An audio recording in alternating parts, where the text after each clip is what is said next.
নমস্কাৰ। ইয়াৰ ৰাতিপুৱাই আহি মই মোৰ ষ্টুডিঅ'ত স্ক্ৰীণসমূহ পেকিং কৰাত লাগি গ'লোঁ আৰু এই স্ক্ৰীণসমূহ মোৰ অৰ্ডাৰ আছিল আৰু অৰ্ডাৰ থকা স্ক্ৰীণসমূহ আপোনালোকক দেখুৱাইছোঁ।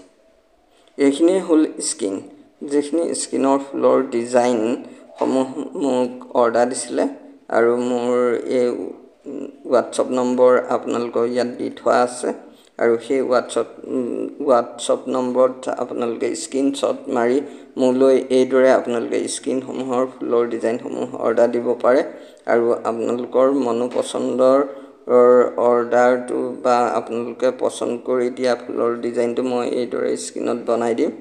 এইখিনি স্ক্ৰীণ মোৰ অৰ্ডাৰ আছিলে আৰু অৰ্ডাৰ থকা স্ক্ৰীণখিনি মোৰ বনাই হৈ গ'ল। হৈ যোৱাৰ পিছতে এই স্ক্ৰীণসমূহ চাওক কি ধুনীয়াকৈ বনাই মই মুকলিকৈ মেলি থৈছোঁ, যাতে এনেকৈ স্ক্ৰীণখিনি মেলি থ'লে ধুনীয়াকৈ শুকাই যায় আৰু শুকোৱাৰ পিছত আমি ধুনীয়াকৈ এই স্ক্ৰীণখিনি পেকিং কৰিব পাৰোঁ আৰু পেকিং কৰি স্ক্ৰীণসমূহ আমাৰ য'ৰ পৰা অৰ্ডাৰ থাকে আৰু আপোনালোকে য'ৰ পৰা অৰ্ডাৰ দিয়ে তালৈ আমি ডাকঘৰৰ যোগেদি আমি স্ক্ৰীণসমূহ পঠাই দিওঁ। যিহেতু ডাকঘৰত পঠিয়ালে কিছুমান সুবিধা থাকে।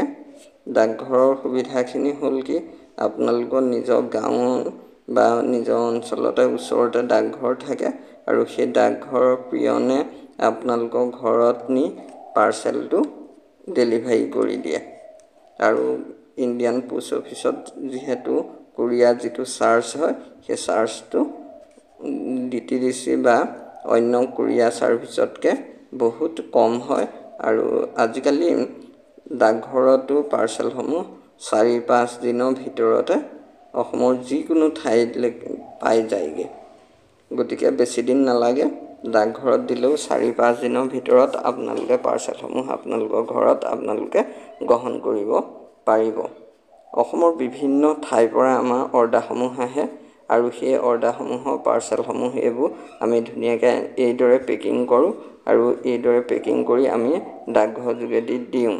ডিব্ৰুগড়, মৰাণ, নগাঁও, শিৱসাগৰ, যোৰহাট, ধেমাজি, নলবাৰী অৰ্ডাৰ আছিলে এইখিনি